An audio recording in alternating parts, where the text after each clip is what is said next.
Assalamualaikum warahmatullahi wabarakatuh. Perkenalkan, saya Suci Ramadhani, mahasiswa Universitas Dewangsa Jambi, Prodi S1 Akuntansi, Fakultas Ilmu Ekonomi dengan NIM 2203020006. Di sini saya akan membahas tentang analisis investasi bodong yang dilakukan oleh aplikasi Memelis pada 2019.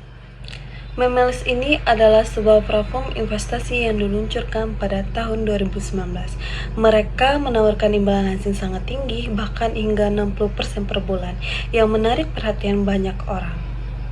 Platform ini mengklaim bahwa keuntungan berasal dari iklan yang ditayangkan di aplikasi mereka. Sayangnya, banyak yang terjebak dalam penipuan ini, dengan lebih dari 1.000 korban dan kerugian mencapai miliaran rupiah. Analisis dari pola perilaku keuangan. Yang pertama adalah keinginan cepat kaya. Bahkan yang terjerat investasi bodong karena iming-iming keuntungan tinggi dalam waktu singkat. Contohnya, janji imbal hasil hingga 60% per bulan, menarik individu yang ingin perbaiki kondisi finansial mereka tanpa memahami resikonya. Kurangnya literasi keuangan. Banyak investor tidak memiliki pemahaman yang cukup tentang investasi, risiko, dan cara menganalisis peluang investasi. Contohnya, banyak korban berinvestasi tanpa melakukan riset, hanya mengandalkan informasi dari teman ataupun iklan. Dan yang ketiga, pengaruh sosial dari selebriti dan artis. Testimoni dan endorsement dari selebriti atau artis membuat orang merasa lebih percaya diri untuk berinvestasi. Contohnya, ketika artis terkenal mempromosikan Memelis, banyak penggemar yang ikut berinvestasi karena percaya pada rekomendasi dari figur publik yang mereka kagumin. Ketidakpastian dan harapan. Dalam situasi ketidakpastian ekonomi, orang sering mencari solusi cepat untuk masalah finansial mereka. Contohnya, menyusul krisis ekonomi, banyak individu beralih ke investasi berisiko tinggi seperti Memelis dalam harapan mendapatkan keuntungan cepat. Pemikiran kognitif bias. Banyak investor terjebak dalam bias optimisme, berpikir bahwa itu tidak akan terjadi pada saya. Contohnya, pelaku yang percaya bahwa mereka akan selalu mendapatkan keuntungan meskipun ada banyak peringatan tentang risiko investasi. Sistem informasi yang terlibat pada aplikasi Memelis. Yang pertama adalah aplikasi palsu.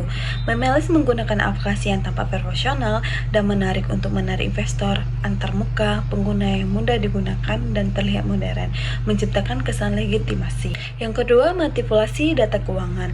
Lapor keuangan yang dipublikasikan adalah fiktif, menunjukkan keuntungan yang tidak benar ada. Contohnya, penyajian data yang dibuat-buat untuk meyakinkan investor bahwa mereka sedang mendapatkan hasil yang baik. Testimoni dan ulasan palsu. Memelis menggunakan testimoni positif dari pengguna yang sebenarnya tidak ada atau dibayar untuk memberikan ulasan. Dampaknya peningkatan kepercayaan calon investor yang melihat ulasan ini. Saran dari pencegahan menghindari investasi bodong seperti aplikasi Memelis ini. Yang pertama adalah verifikasi legalitas. Selalu cek apakah platform investasi terdaftar dan diawasi oleh OJK. Dan yang kedua, tingkatkanlah literasi keuangan. Edukasi diri tentang dasar investasi, risiko, dan cara menganalisis peluang investasi. Dan yang ketiga, hati-hati terhadap janji tinggi. Waspadai tawaran investasi yang menjanjikan imbal yang sangat tidak realistis. Jangan terpengaruh oleh selebriti ataupun artis. Meskipun selebriti ataupun influencer mempromosikan suatu investasi, tetap lakukan riset sendiri. Ingat bahwa endorsement tidak menjamin keamanan ataupun keabsahan suatu investasi. Kasus investasi bodong Memelis menunjukkan betapa rentannya masyarakat terhadap penipuan investasi yang menjanjikan imbalan sangat tinggi dalam waktu singkat. Beberapa poin penting dari analisis ini adalah kurangnya literasi keuangan, banyak korban tidak memiliki pemahaman yang cukup tentang investasi dan resiko yang terlibat, yang membuat mereka mudah terjebak. Pengaruh sosial, rekomendasi dari selebriti dan artis memberikan legitimasi palsu, mendorong banyak orang untuk berinvestasi tanpa melakukan riset, manipulasi informasi, aplikasi dan laporan keuangan yang tampak profesional membuat Memelis terlihat sah, meskipun sebenarnya mereka penipu. Peningkatan literasi keuangan dan kesadaran akan risiko investasi sangat penting untuk mencegah terulangan kasus serupa di masa depan. Pengawasan yang lebih baik dari otoritas keuangan diperlukan untuk melindungi masyarakat dari investasi bodong. Dengan memahami faktor-faktor ini, diharapkan masyarakat dapat lebih waspada mengambil langkah-langkah pencegahan yang tepat dalam berinvestasi. Sekian pembahasan saya tentang analisis investasi bodong yang dilakukan Memelis. Terima kasih. Wassalamualaikum warahmatullahi wabarakatuh.